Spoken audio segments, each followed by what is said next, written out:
One Saturday morning, I went to visit my friend Sherlock Holmes, but he already had a visitor. His visitor was a large man with a red face, small eyes, and bright red hair. "I see you're busy, Holmes. I'll come back another time," I said. "You came at the perfect time, my dear Watson," said Holmes warmly. "I thought you were busy," I said. "I am busy, very busy," he replied. "I'll wait in the other room," "No," said Holmes, and he turned to the visitor. Dr. Watson helped me in many of my most successful cases, Mr. Wilson. I'm sure he can help me with your case, too." The large gentleman got up from his chair and said, "I'm very pleased to meet you, Dr. Watson." Then we all sat down. "I know you like unusual, difficult cases, Watson, and this case is very unusual. Mr. Wilson, please tell your story to Dr. Watson." Mr. Wilson took an old, dirty newspaper out of his pocket and began looking at the advertisements in it. I watched him carefully. From his clothes, I saw that he was an ordinary British shopkeeper. Holmes saw me watching the old man. He smiled and said, "I see you're trying to be a detective, Watson. Well, it's clear that Mr. Wilson was a workman in the past, and he also lived in China for some time. Recently, he did a lot of writing." Mr. Wilson was very surprised. "How do you know all these things, Mr. Holmes?" "You are right. In the past, I was a workman." "Your hands show it, Mr. Wilson," Holmes said. "Your right hand is bigger than your left. You used your right hand a lot." "But how did you know that I wrote a lot recently?" "I looked at the sleeves of your shirt, Mr. Wilson. The material of the right sleeve is much thinner. That shows you were writing at a desk." "And how did you know that I lived in China?" You have a tattoo of a pink fish on your right hand. That tattoo is only done in China. You see, I like studying tattoos. And there is a Chinese coin on your watch chain." Mr. Wilson laughed loudly and said, "At first I thought you were extremely clever, but perhaps it wasn't so difficult after all." Holmes looked at me and said, Sometimes I think that it's better not to explain my methods, dear Watson." He turned to Mr. Wilson and said, "Did you find the advertisement?" "Yes, here it is," he said, pointing to it with his big red finger. It was an advertisement in the Morning Chronicle of 2 months before. "The Red-Headed League. Man needed for new job at League. Pay £4 a week. Work office-based. Job only open to people with red hair. Come to Red-Headed League offices, 7 Pope's Court, Fleet Street, London, at 11 o'clock Monday morning. Duncan Ross." "What does it mean?" I said, after reading this strange advertisement twice. Holmes laughed happily. It's very unusual, Watson, isn't it? And now, Mr. Wilson, please tell us everything about yourself, your home, your work, and this Red-Headed League." "Well, I have a shop below my house at Saxe-Coburg Square in London. It isn't a very big business, and I don't make much money now. I only have one assistant in the shop. Luckily, he wants to learn the business, so he accepts half pay." What is your young assistant's name?" asked Holmes. "His name is Vincent Spaulding, but he's not very young. He's an excellent worker, and he can make more money in another shop, but he's happy with me."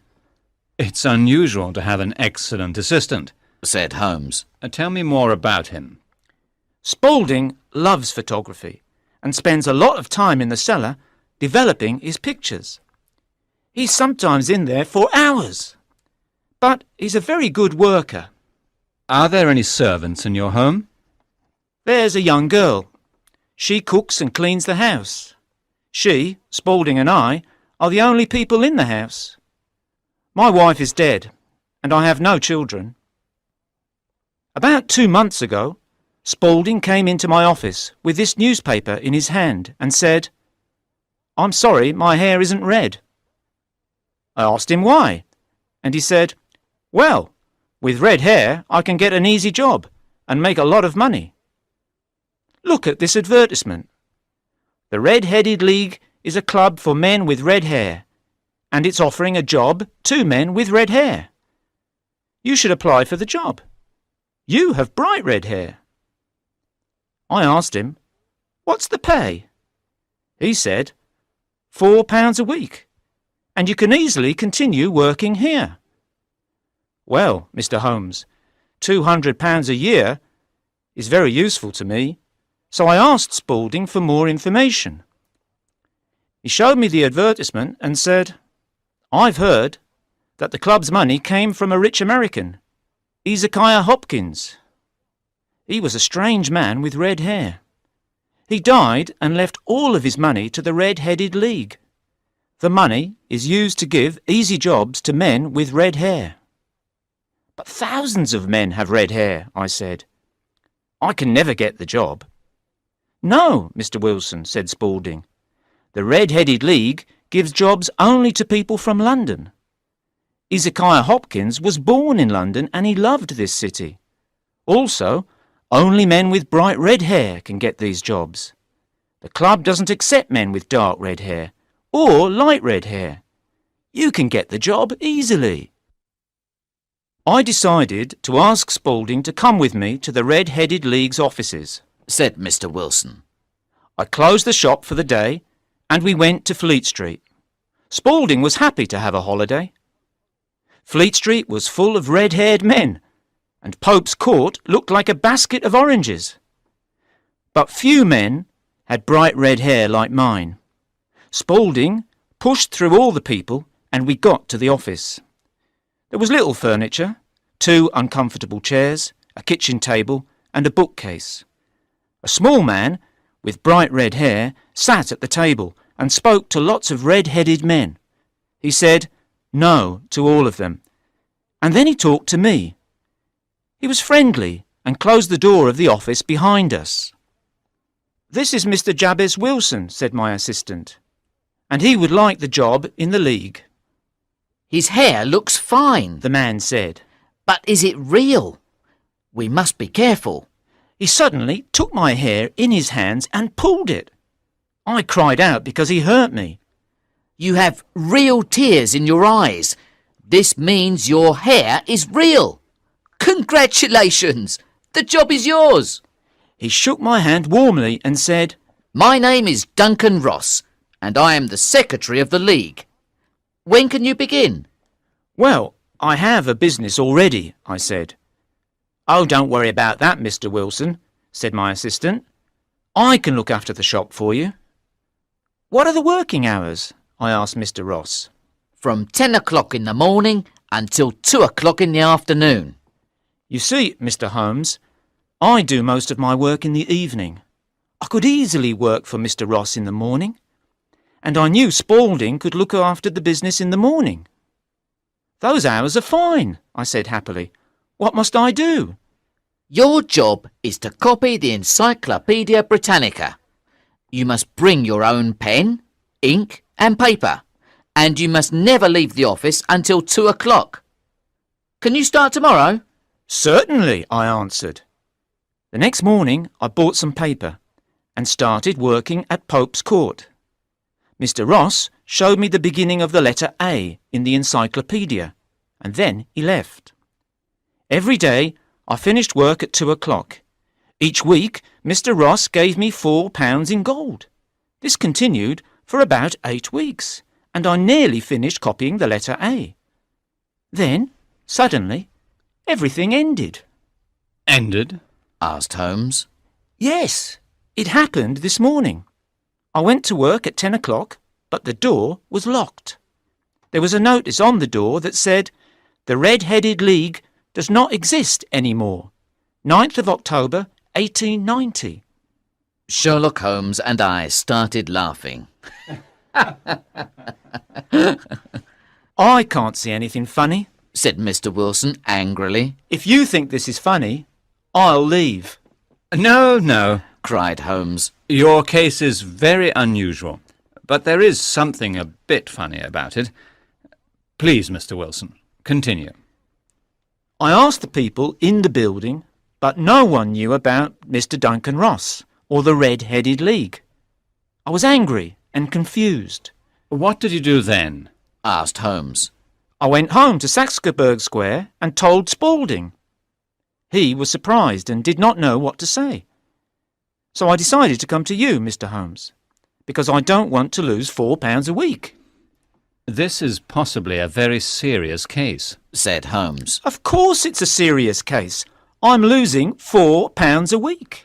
You can't be too angry, Mr. Wilson. The League paid you £32 for 8 weeks' work, and you learnt many things about the letter A in the encyclopedia. Now, I'd like to ask you some questions. When did Vincent Spaulding start working for you? About 3 months ago. What is he like? He's small but not thin, and he moves quickly. He's about 30 years old and has a white mark just above his eyes. Holmes was suddenly excited. A white mark! He cried.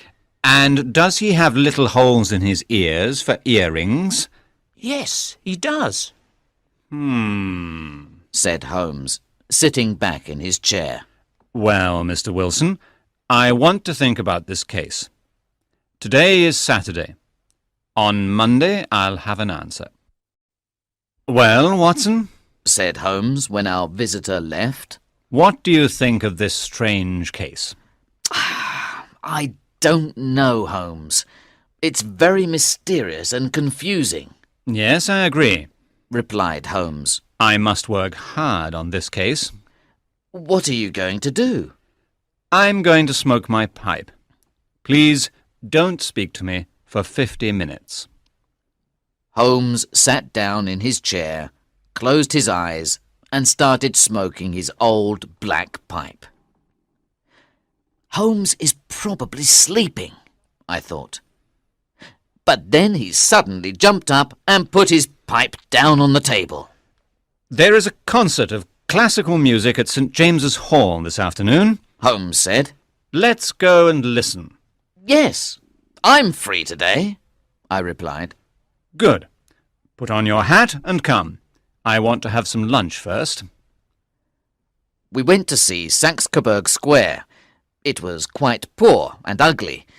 There was some grass in the middle of the square and old houses around it. One of them had a shop window and shop door, as well as a house door. Outside the shop, we saw a sign with the name Jabez Wilson painted in big white letters. This was Mr. Wilson's shop. Holmes stopped and looked at the shop for a moment. Then he stood in front of the shop and hit the large stones of the street with his walking stick. Finally, he knocked on the shop door. A young man opened the door immediately. Can you tell me the way to the Strand? Asked Holmes. 3rd right, 4th left. Answered the assistant quickly. A very clever man, Said Holmes as we walked away. Do you know him? I asked. No, but I looked at the knees of his trousers. And what did you see? What I expected to see. And why did you hit the stones of the street? My dear doctor, this is a time for looking, not for talking. Let's go and look at the street behind the square. We left the square and we were soon in one of the noisiest streets in London. We saw a bakery, a newspaper shop, a restaurant, and an office of the City and Suburban Bank. We did our work well, Watson, Said Holmes. Now let's have some lunch and then go to the concert. Holmes was a very good musician, and he loved concerts. After the concert, he said, Do you want to go home now, Watson? Yes, I do, Holmes, I have many things to do. he said. This case at Saxe-Coburg Square is serious. Someone is planning a serious crime, but I think we can stop it. Let's meet tonight. At what time? At 10 o'clock. I'll be at Baker Street at 10. Good. There will possibly be danger tonight, so bring your gun. He waved his hand and walked off. I was quite confused about this case, but Holmes, of course, was not.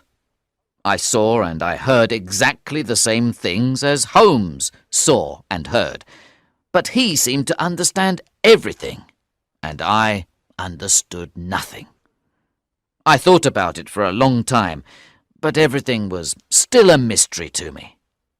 When I arrived at 10 o'clock, there were 2 carriages outside the door at Baker Street. 2 visitors were there too, a policeman called Peter Jones, and a tall, thin man with a sad face and dark clothes. Watson, I think you know Mr. Jones. Let me introduce you to Mr. Merriweather, the director of the City and Suburban Bank. He is going to be part of our adventure tonight. I hope you're right, Mr. Holmes, said Mr. Merriweather, because I didn't go to my usual card game with my friends this evening, and I have never missed my card game in 37 years. I think this will be an exciting night, Mr. Merriweather, said Holmes. You are going to save £30,000. And you, Jones, are going to catch a terrible criminal. John Clay, the murderer and bank robber, exclaimed Jones. He's young, but he's the cleverest and most dangerous criminal in England. His grandfather was a king's brother, and he is an Oxford University man. It's time to go now, said Holmes, looking at his watch. Mr. Merriweather, please go with Mr. Jones in the first carriage, and Watson and I will follow you in the second one. During the journey, Holmes spoke very little, but he sang some of the music from the concert that afternoon. Finally, the 2 carriages arrived at the City and Suburban Bank in the main street near Saxe-Coburg Square. Mr. Merriweather took his keys and opened a side door of the bank. We went through many doors and dark corridors. Then he took a lamp and we went to a big cellar. There was a strong smell of earth, and there were a lot of big boxes on the cellar floor. The ceiling looks strong, said Holmes, holding up the lamp. The floor is strong too, said Merriweather, hitting it with his stick. Oh dear, it sounds empty. Please speak quietly, said Holmes. The thieves must not hear us. Please sit down on one of those boxes and don't say or do anything. Mr. Merriweather sat down silently. Holmes put the lamp on the floor and took out a magnifying glass from his pocket. He carefully looked at the cracks between the large stones of the floor. We probably have 1 more hour, said Holmes. The thieves can't do anything until Mr. Wilson is in bed. Then they'll work very quickly. Well, Watson, I'm sure you understand that we're in the cellar of one of London's biggest banks. Mr. Merriweather is the director of the bank, and he'll explain the situation to you. You see, Dr. Watson, it's our French gold, the director said very quietly. Inside these big boxes, there are £30,000 in gold coins. That is why the worst criminals are interested in this cellar. Gentlemen, now we must wait in the dark, said Holmes, turning off the lamp. Suddenly, everything was black. They will soon be here, he continued, so we must hide behind the boxes. When they come, we must be ready to act quickly. These are dangerous men. If they shoot at us, Watson, you must shoot at them. I put my gun on top of a box, and I was ready to shoot. There is only one way for them to escape, Holmes continued.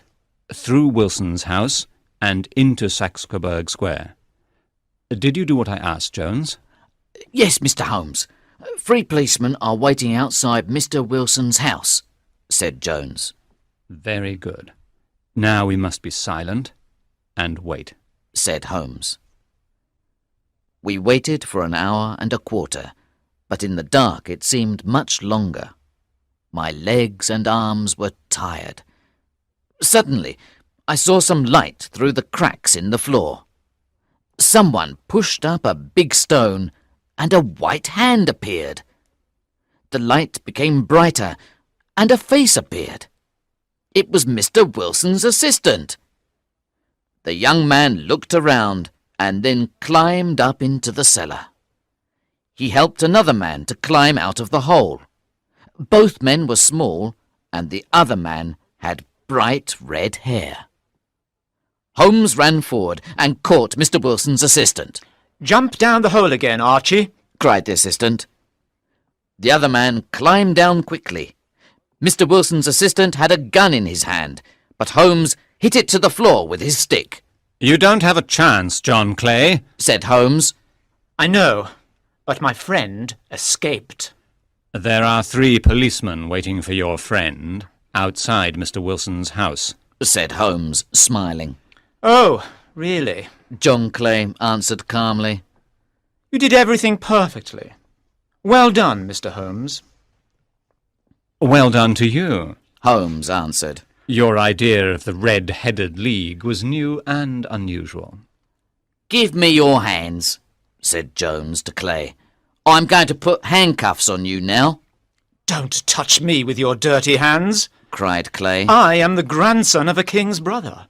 You must say sir and please to me. All right, sir, said Jones, smiling. Please come upstairs with me, sir. We can call a carriage, sir, and take you to the police station. That's better, said Clay.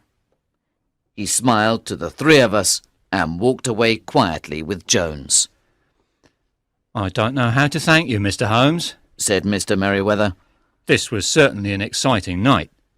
You stopped one of the biggest bank robberies in history.